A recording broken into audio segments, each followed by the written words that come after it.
Hey everyone, welcome back. Welcome back to the Letters and Layers podcast.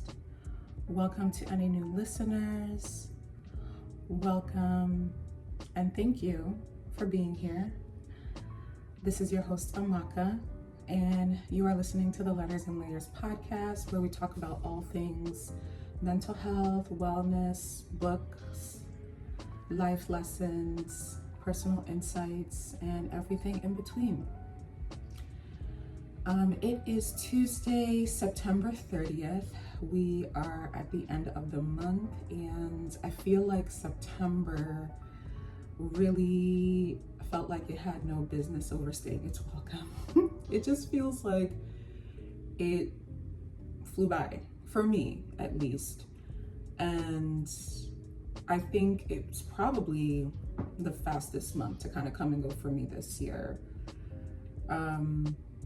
But here we are at the end of the month, and October is upon us, the end of the year is upon us, the holidays are coming, and in true me fashion, I'm just, starting to reflect on the year and everything that has transpired. So I am just kind of going through that a little bit, not in a negative way at all, just, thinking about what's been going on and how I want to end the year and what I want to prioritize. So I don't know that this episode is going to be too long. I know I always say that, but I just kind of have one thing that I wanted to talk about.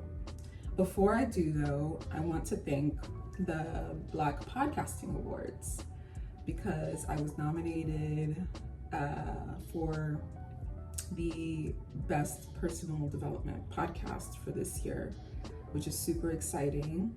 And I found out 2 days ago I'm nominated with 2 other entries, and it was really exciting to see my name and my cover art there.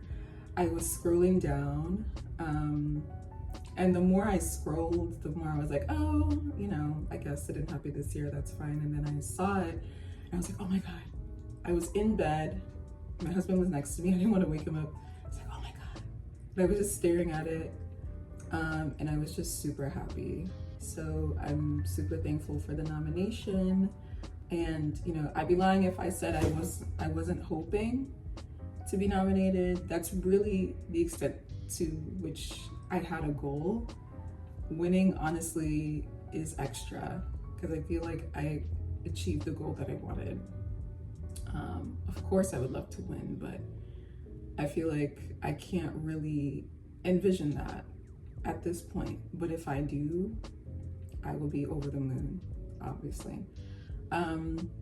But yeah, I just wanted to say thank you, because podcasting is, it's a marathon. It's the long haul. It is, it's not something that often materializes much right away. You really have to know why you're doing it for yourself. You have to believe in it for yourself. You might be the only one who believes in it for a very long time. But it can definitely get to a point where you start to build an audience, and people start to find your content and take time to listen and familiarize themselves, and you get to this point where you're recognized, and it feels great.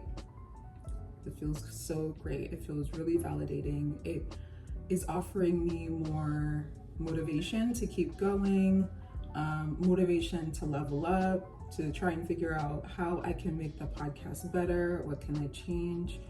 Not necessarily overhauling, but it just motivates me to know that at the level I'm at, people are appreciating what I'm doing, but I know that I could do a lot more. So it's kind of what I'm thinking through as well.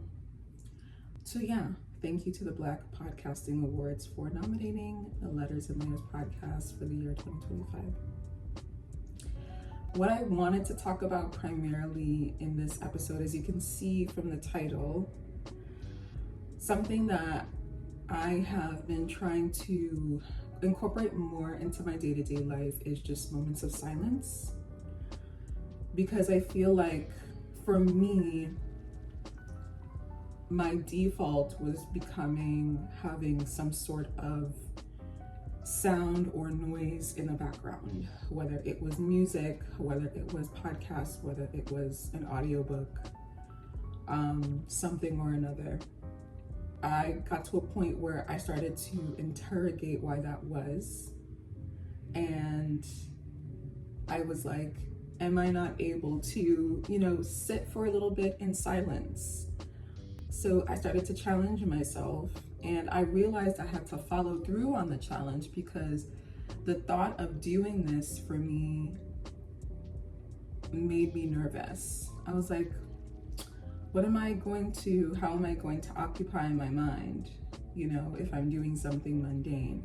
And that really was like the sign for me. I was like, well, it looks like this is something I really need to do. So let's see what happens.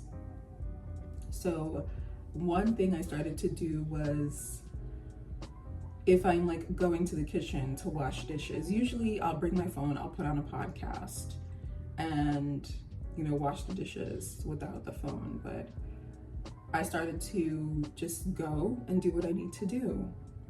No phone. I started to take a shower without my phone, because often I'll bring it to listen to a podcast while I'm in the shower. I even have like particular podcasts that I usually do with different things. So there are a handful of podcasts that usually I will select to listen to while I'm in the bathroom. Having the radio on or my phone connected to the car when I'm driving, so I'm listening to podcasts or music. I wanted to challenge myself to sit in silence a little more, just be with myself. And it was tough. It was tough in the beginning, because I would get up to go do what I needed to do, and my instinctively I would reach for my phone, and I had to kind of break through that habit first. And when I was finally able to do that, I would kind of just go off and do what I needed to do. If it's something like washing the dishes or tidying the kitchen, I might feel quote unquote bored for a few minutes. But I actually think that was good for me, because we don't really allow ourselves to be bored anymore. We have something to occupy our minds if we want 24/7. And I don't, kind of thinking about it deeper, I don't think that's healthy. I don't think our brains should be taking in external stimuli, especially from our phones, on a constant basis. So, and kind of thinking about it that way too, I was like, let's look at these moments during the day as taking a break. Just taking a break from consuming, taking a break from processing external content and stimuli. So I would go to the kitchen, do what I need to do. I wouldn't take my phone. I would realize that maybe there are certain things that I needed to think through anyway, that I wouldn't have allowed myself to if I was playing my phone or, had a podcast on. And that would allow me to kind of work through whatever was on my mind in the moment. And really, just kind of the act of washing the dishes, listening to the water run, was a little therapeutic in a way, because it was the simplicity of the moment that I think I started to really hone in and focus in on. And there was a bit of a luxury that I felt, because I think with the inundation, with the constant inundation of content and stimuli that we subject ourselves to, we don't allow our brains to rest. Our brains are constantly processing. And I think that lends to the attention issues and the shorter attention spans, the challenges with focus and everything, because it's almost like I liken it to the brain like shoveling buckets of information out as we're inundating it with more. Like, the brain is bound to shovel out important pieces of information. The brain is bound to like shovel out things that you're supposed to remember, but now you forget because you're constantly adding, buckets more of information. So that's kind of the image that just came to me, just like the brain is doing its best. It's trying to parse out what's important, what's not, but it's not perfect. So it's bound to now eliminate things that we should retain, but we can't because there's just so much bombarding us. So, and kind of just thinking about all this, I've been trying to just take more moments during the day where I'm not taking any external stimuli in. I am, and I'm not doing this all the time, but I think I often come back on this podcast to just awareness, just being more aware. If you're just aware, if you have the awareness of whatever it is, you're already in a better position to make any decisions. So I do enjoy podcasts. I do enjoy music. I do enjoy audiobooks. But I don't have to have them. I don't have to use them as a crutch all the time. I don't have to have them playing in the background with every single thing I'm doing. I can go to the kitchen and do what I need to do and just focus on my thoughts, kind of work through whatever is on my mind. I can go to the bathroom and shower in silence, listen to the water running down. We have a really cool skylight on the ceiling in the shower. So I'm just like, look out. If it's daytime, look out into the skylight. Look at the beautiful sky. Look at the planes passing or whatever. If I'm going anywhere, it's gotten easier for me to just leave my phone, don't connect it to my car, and just drive. And I have found for me that in those moments in the car, that's when I almost feel like I can like talk to God about things and, just continue to process whatever maybe I didn't really know was on my heart, or, anything that is of some sense of urgency or what have you, who knows.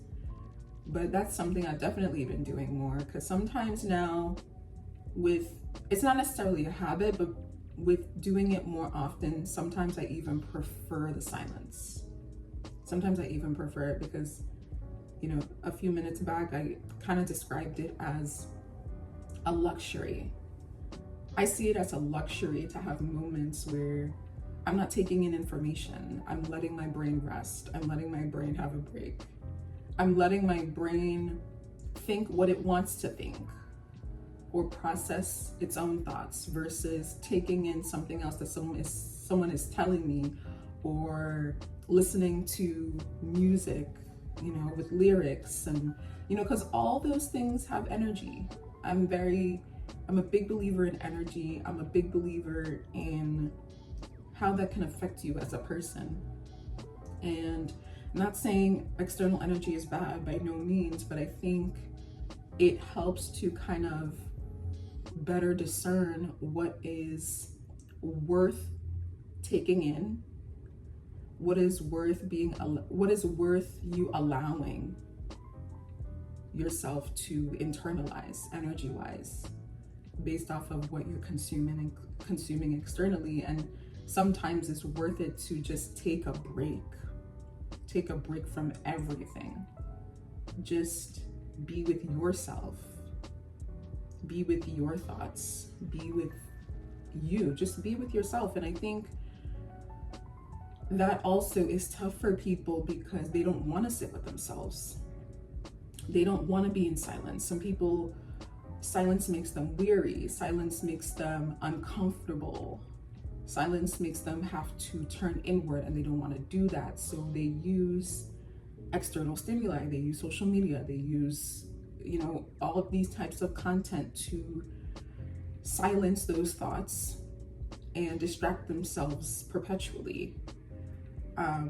So I know that's also a challenge, but I challenge those folks to offer themselves just a moment. Put 60 seconds on the clock and just sit in silence. It's not the end of the world. It'll feel uncomfortable, but discomfort won't kill you. See if you can move past that discomfort and get to a point where maybe you start to feel ease and maybe even relief, because you're allowing your brain to kind of process what's going on in your mind, without giving it the added task of taking in more information simultaneously. So that's really all I wanted to share today. I think it was worth, talking about, because we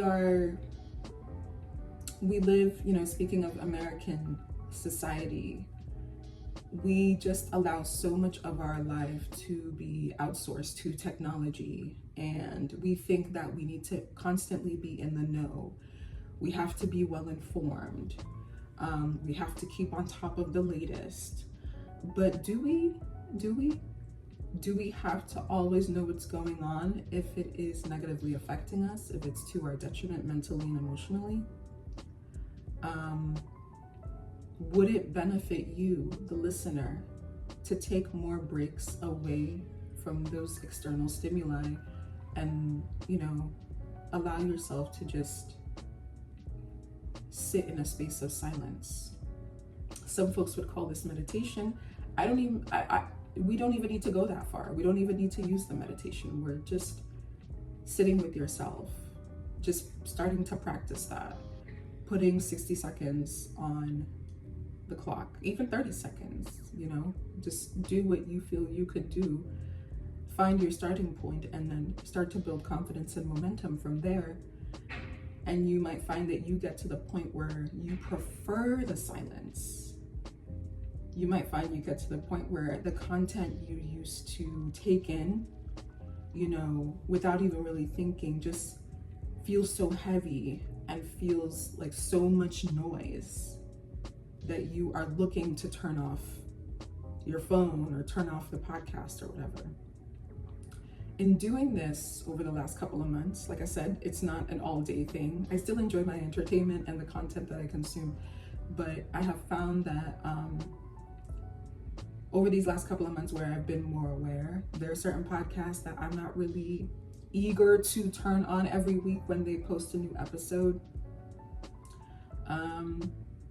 I found that I am enjoying the idea and the practice of just opening a book more and reading, because this is a podcast that focuses a large part of its content on books, but I would have to be honest and say I struggle at times to read and finish books because of the whole inundation of content and just it impacting my dopamine and neurotransmitter circuitry, and just reading sometimes feeling like it's boring.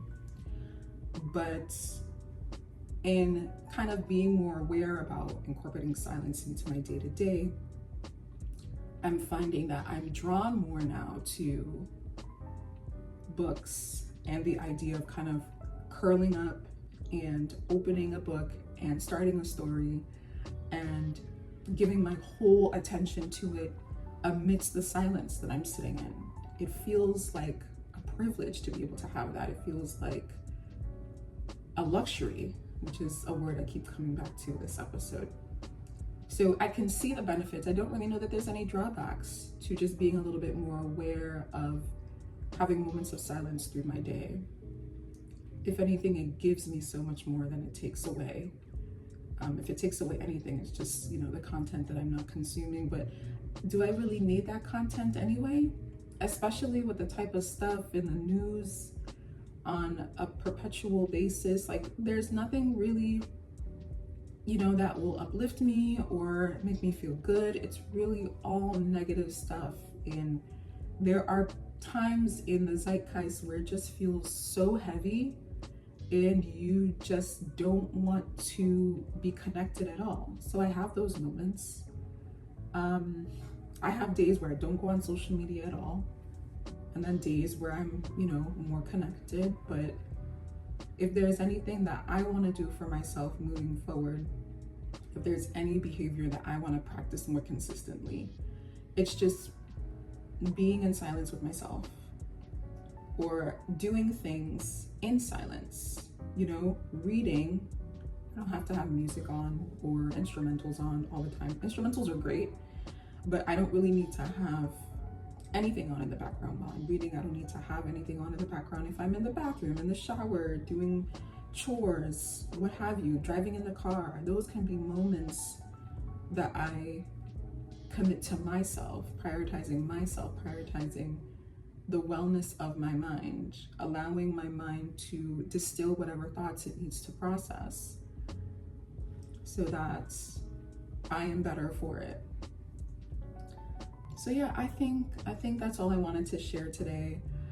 I'm reading 107 Days by Kamala Harris right now. I'm also still reading Matriarch. I think I mentioned that on a previous episode. So I went out this weekend to get 107 Days, and it sent me on a wild goose chase because it came out, I think it came out on the 23rd. So I don't know what I expected, but I didn't think that it was like sold out everywhere. I went to my usual bookstore in the West Loop, and they told me they had just sold their last copy that morning and they were getting more on Monday. I was like, okay, no problem. So then I went to a Barnes and Nobles further north, and they had sold out. And with kind of dealing with this, I was like, now I need to get my hands on this book because clearly it's a hot commodity. So then I called this Black-owned bookstore on the South Side called Call and Response Books. I think I might have mentioned them on the podcast once before. They said they had 2 copies left, and if I wanted to secure one, I can order it online for pickup and they would hold it for me. So that's what I did. And then from Milwaukee Avenue on the northern side, I drove down to Hyde Park, or Hyde Park adjacent, and picked up the book. That was Saturday, and I've been reading it since then. I am more than halfway through. So I think what I'm gonna do is I'm gonna finish 107 Days and talk about it next month. And then I'm gonna return to Matriarch and finish the year with Matriarch. So that's the plan. I hope I'm able to stick with it. Because I'm really enjoying Matriarch. I'm really enjoying Miss Tina Knowles talking to us, sharing about her childhood and just everything. And I know it's gonna get more interesting as she gets older and, gets married and has Beyonce and Solange, and just like the trajectory from there. So I wanna say thank you guys for listening. I appreciate you all as always. Please share, please recommend to folks who you think will enjoy this episode or past episodes. Don't hesitate to reach out to me. Don't hesitate to reach out to me at contact@thelettersandlayers.com. Subscribe to my YouTube page. I'm working on getting back regular with posting. I think it's been like a month or 6 weeks, but it's top of mind, so I want to get back into that. And yeah, I appreciate you all, and thank you again to the Black Podcasting Awards for nominating Lil on Me, the Letters and Layers podcast for Best Personal Development Podcast. Appreciate you guys as always. Thank you so much, and I will talk to you in the next one. Bye.